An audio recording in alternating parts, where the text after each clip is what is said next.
Broadcasting from the beautiful Hill Country in Texas, this is OneRadioNetwork.com.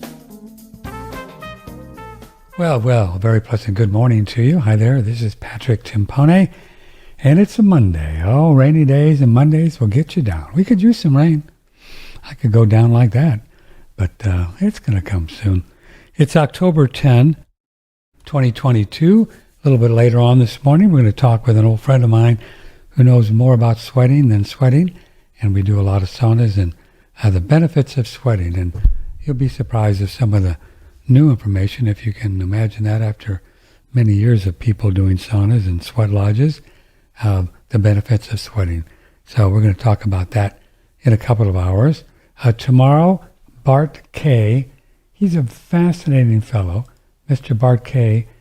He's a nutrition physiology guy, and he says nearly everything that you've ever heard about human physiology, human nutrition, and human physical performance is probably dead wrong.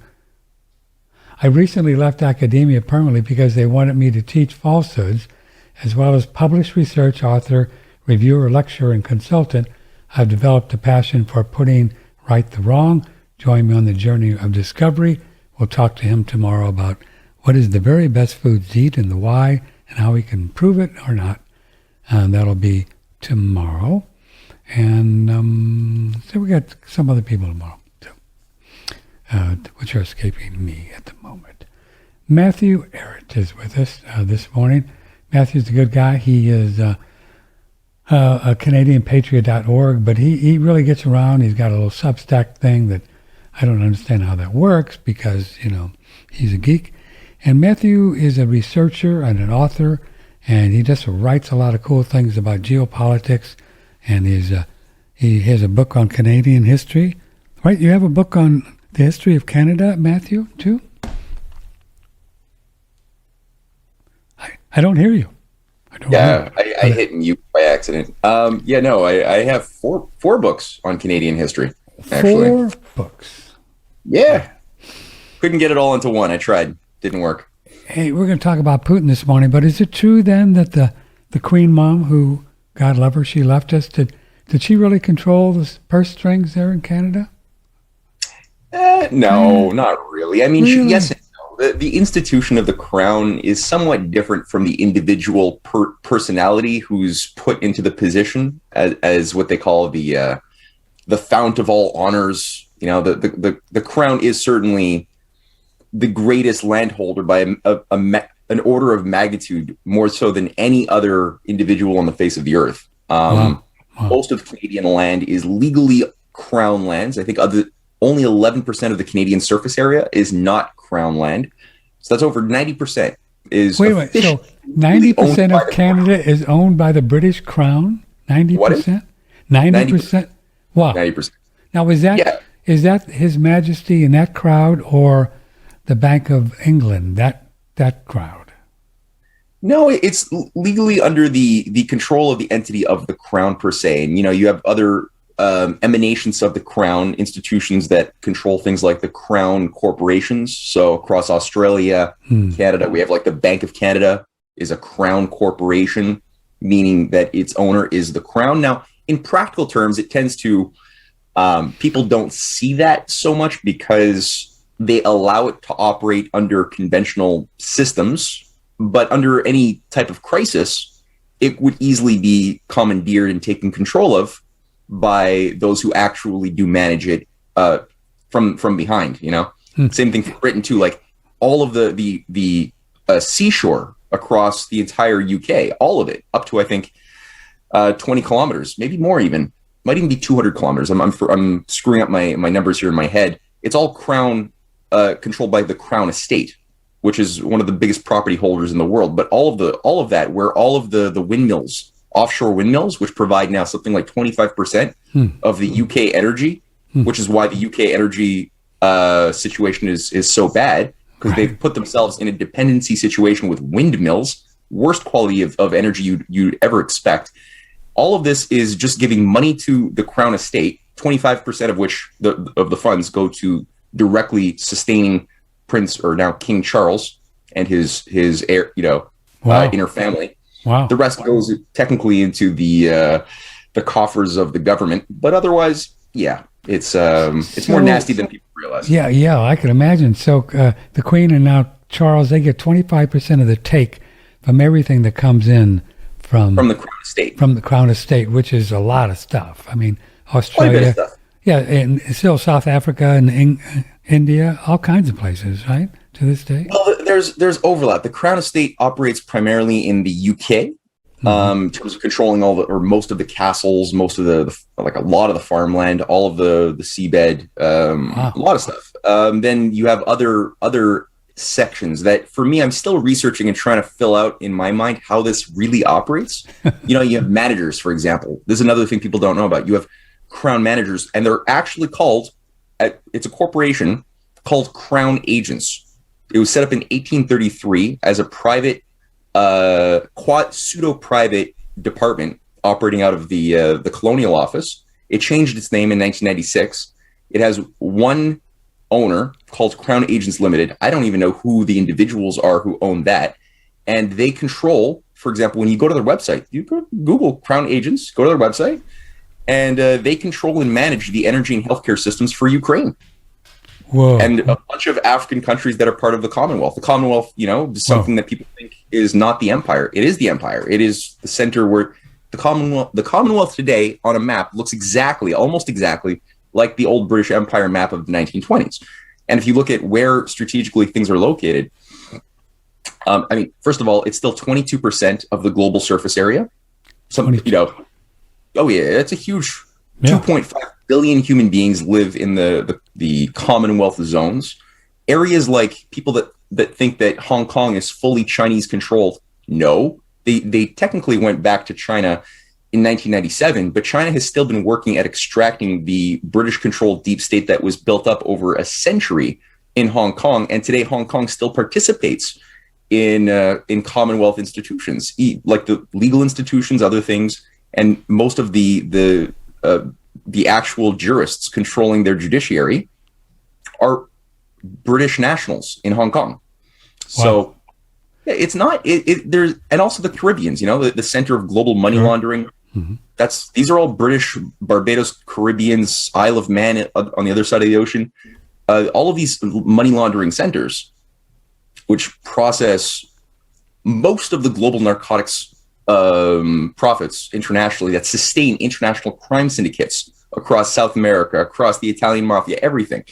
It's all provided by British support through shell companies, Cayman Islands, other things.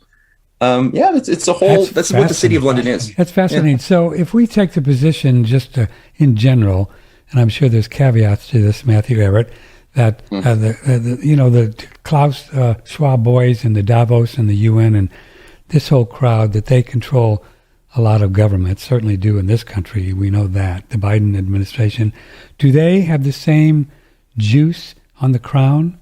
Did these people that we call globalists or whatever you want to call them, do they have as much control over them as they say would with the Biden administration and the Joint Chiefs and the Congress and Senate here? So you're asking if the Klaus Schwabian freaks have influence over the crown? As much as they do other places in the world, like the United States. Oh, they're a lower. I mean, the Davos clique is a lower order organizational force within the hierarchy of the machine. They were just brought online not too long ago. Not too long ago, in the early 1971. That's not that long ago, and this thing was largely, a bit of a shell company unto itself to create managers or to, be able to better. It was kind of like a junior partner to the Bilderberger groups, which are a little bit older in the game, and even the earliest patrons of the World Economic Forum were Prince Bernhard of the Netherlands, who sponsored the entirety of the 1973 World Economic Forum conference, which brought online the Davos Manifesto. The whole idea of stakeholder capitalism, which is really just another way of saying techno-feudalism. Having corporations manage the resources from above while you reduce or deconstruct civilization and let the human talking cattle just complain as they may, without any concern for monetary profits. So that whole idea of infusing moral virtue into economic behavior from this very, very perverted way, because it is perverted. This is not moral virtue. This is like the oligarchs' idea of what they want, and then they call it virtue to save nature from human beings. That's not virtue. That always has been, fascism and feudalism.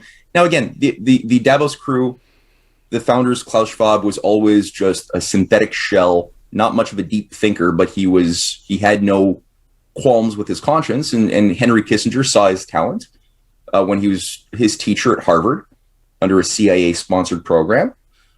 This guy, Johnny Vedmore, who writes for Whitney Webb's website, Unlimited Hangout, did a wonderful, deep analysis, a deep dive into this whole story.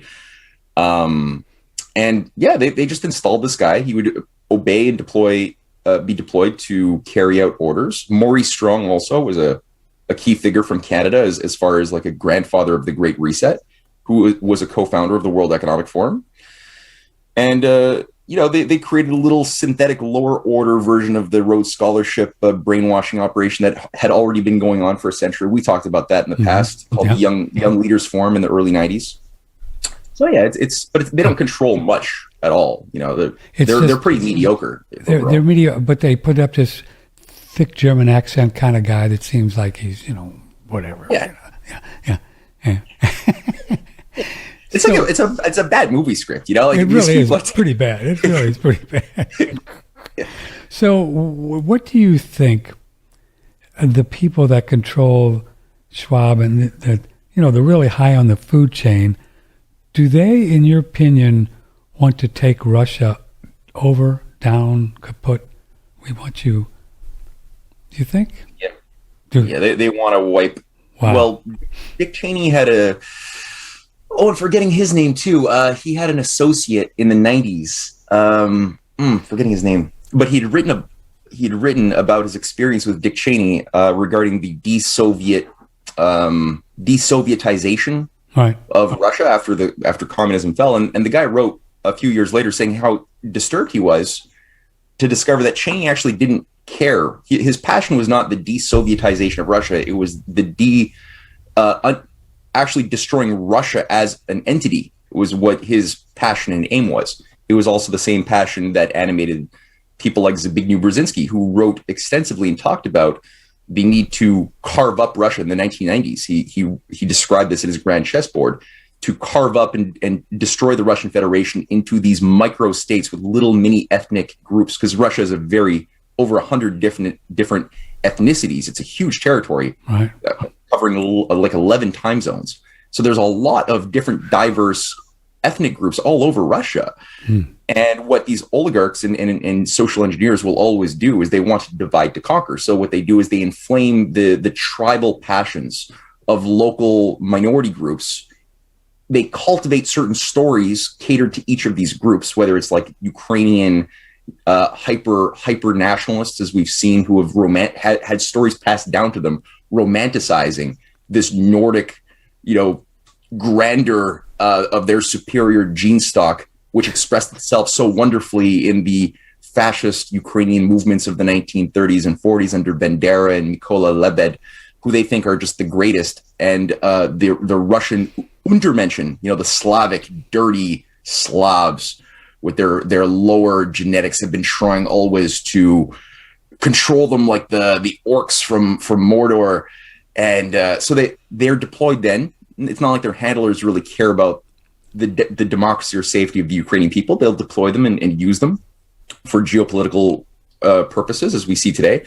Or the same thing with the East Turkestan liberation groups of radicalized Muslim Chinese who were brought into ISIS, brought into Al Qaeda during their Iraq days, Syrian war against Bashar al-Assad. To get all these things fighting with each other, right? To get them all fighting with each other. Right? Yeah, they're getting them to all fight, and they're getting, and they try to send them back to China to destabilize and destroy China, as China had suffered over 100 terrorist attacks, sharing a border with Afghanistan.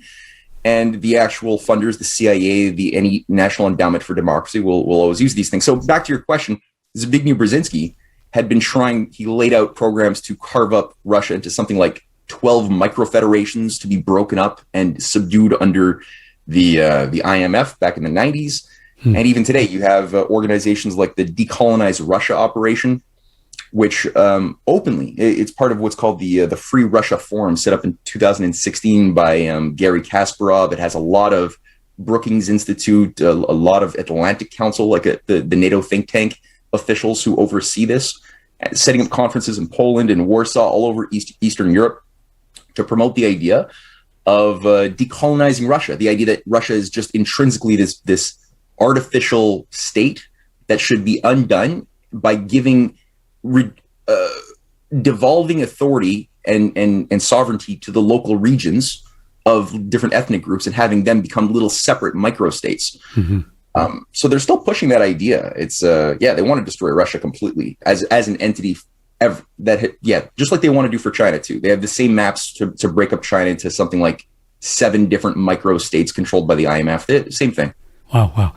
Matthew Ehret is with us. So before we do a break and we'll get into Putin's speech, let's kind of lay the groundwork. And it's what I understand is this close that Putin really just didn't want NATO, broad strokes, in the Ukraine, and this is what started this whole war?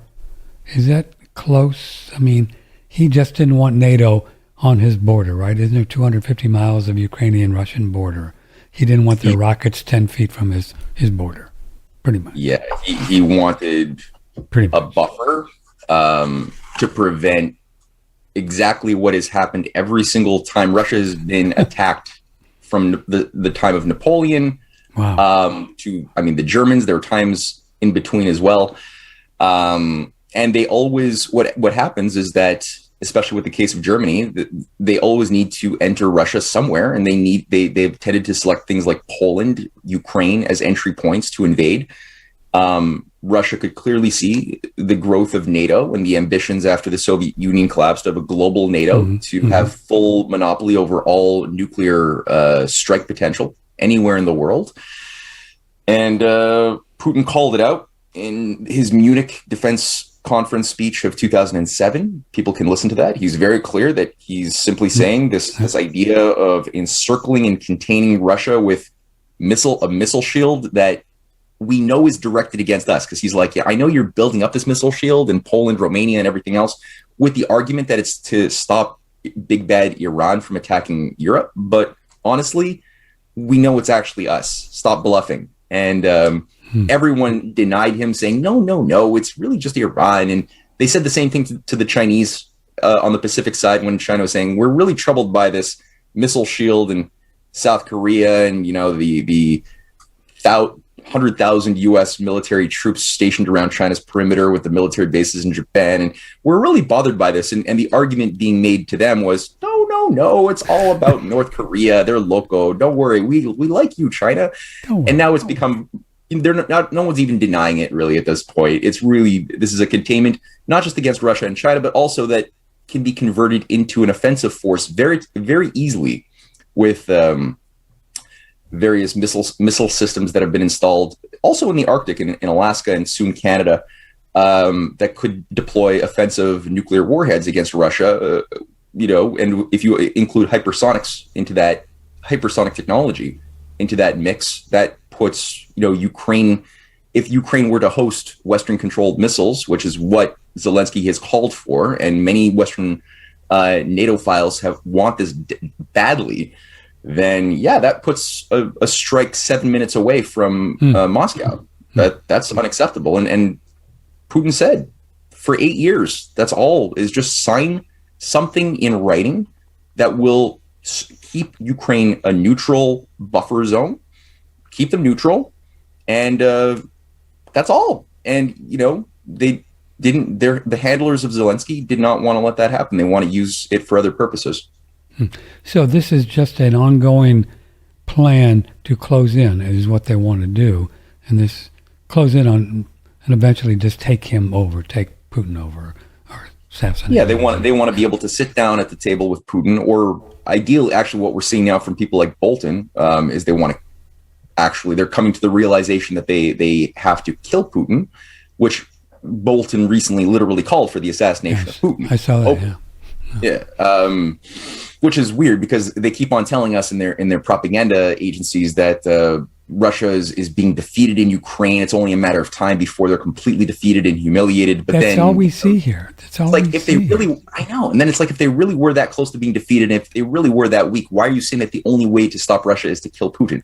It makes no sense.